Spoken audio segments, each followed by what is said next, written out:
It had to be walking this way. You see it? Dixon, it comes at me. You watch where you shoot that thing, okay? Welcome to the game's introductory level where we play as Daryl's father. This level attempts to act as a rough tutorial for the movement mechanics. I think I see some blood. Is there blood always this black?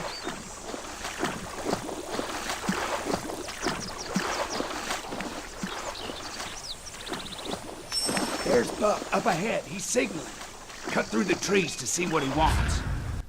And because I know you're curious, although Uncle Jess specifically warned us not to shoot at him, if we do shoot him, there's no negative repercussion whatsoever.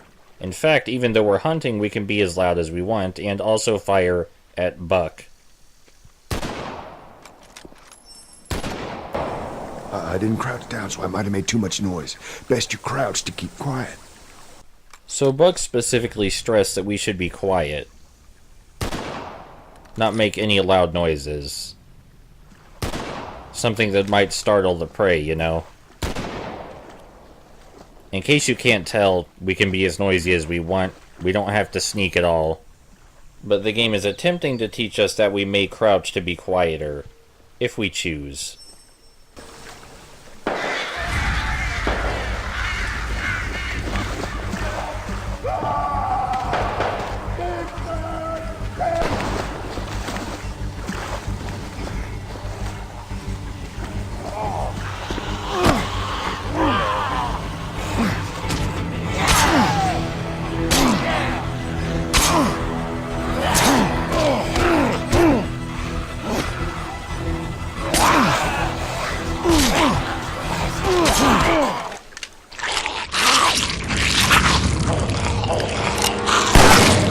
What in the hell, Dixon?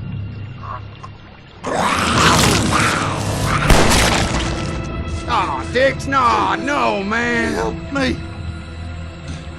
Daryl, you okay? Dad? Oh, Dad, no! We can... Well, we could... Daryl, he's too busted up. Nothing can be done now except ease his suffering.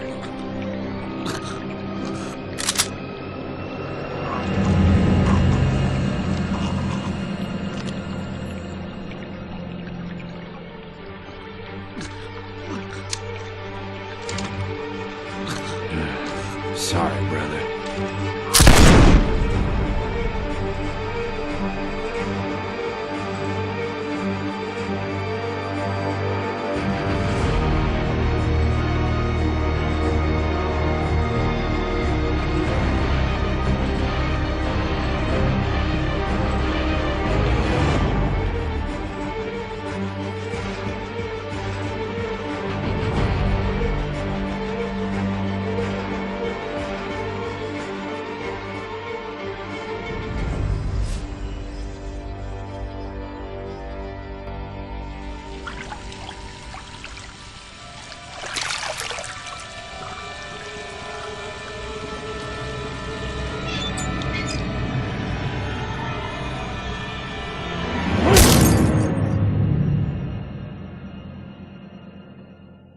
And now here we are in the first real level, playing as Daryl himself. We're going to grab our hunting knife. We can never actually be without the hunting knife throughout the entire game. We need it at all times. Daryl, come here. We gotta work up a plan. Uncle Jess wants to talk to us, but first we're going to grab a couple of MREs and sports drinks, which are our healing items. And then we're going to take a stab at Uncle Jess. We gotta work up a plan. Have you ever seen anything like that? If you told me about it, I'd call you a liar. Listen, there's more of them coming. We gotta go. And the only thing we gotta do is kill every last one of them. Daryl, I know you're upset, but just listen. That sounds like a whole lot of them. We need to go, now. Gather up as much as you can and meet me at the truck. Let's go then. Daryl, remember what we learned about him. Head trauma. Attack the brain, remember. Only thing we know that kills him. And be quiet sneaking out the back door. Don't let him see you. So to say that stealth is a factor in this game might be a small understatement. It depends on how you play the game really, but there are stealth mechanics. The walkers won't notice you if you walk up behind them, and you can hold the R1 button to execute them quietly. There are many situations where if you have a weak melee weapon, it's beneficial to sneak past the walkers instead of attack them. You can also take out some of the walkers earlier than others by this method. Personally, though, I prefer to play the game as a rather awkward Kingsfield. The melee combat is very similar to Kingsfield, and so is the timing. Each weapon has different timing. We're currently wielding the weakest weapon, which is the hunting knife. Takes 3 stabs to the face to kill a zombie. But each stab staggers the zombie, so single zombies aren't the problem, it's when they appear in groups. Now zombies can claw at us, but if they actually manage to successfully grab us completely, it triggers a grapple quicktime event. We have to aim the reticle at their face and then press R2 to kill them. The reticle does waver quite a bit during this QTE though. And as you saw, it's easy to get caught in a grapple chain. These can be interrupted, but they're easily the second most deadly thing in the game. The most deadly is being attacked from the front and behind simultaneously. So we'll try to make sure there aren't any zombies behind us in general. You may have already seen it, but I didn't explicitly say it. Our hunting knife has a weak and strong attack, as do all melee weapons. Heavy attacks deal more damage, but of course take longer to perform. Thankfully, they stagger the zombies just enough that you can easily fit in another heavy attack if the first one doesn't get the job done. Our objective in this mission, in case you missed it, is simply to grab 3 fuel cans. And there's a fairly straight line leading to all of them.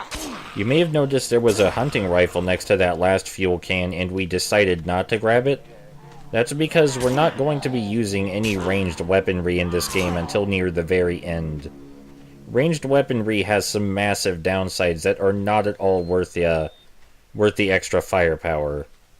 The primary downside to guns is that they attract every zombie in a massive radius, and I do mean massive, sometimes the size of the entire current location. We're nearing the end of the level now, but as we approach Jess's truck, we'll see it's surrounded by zombies. This is because he was constantly honking, which drew them to his truck. It's a nice in-universe touch, I suppose.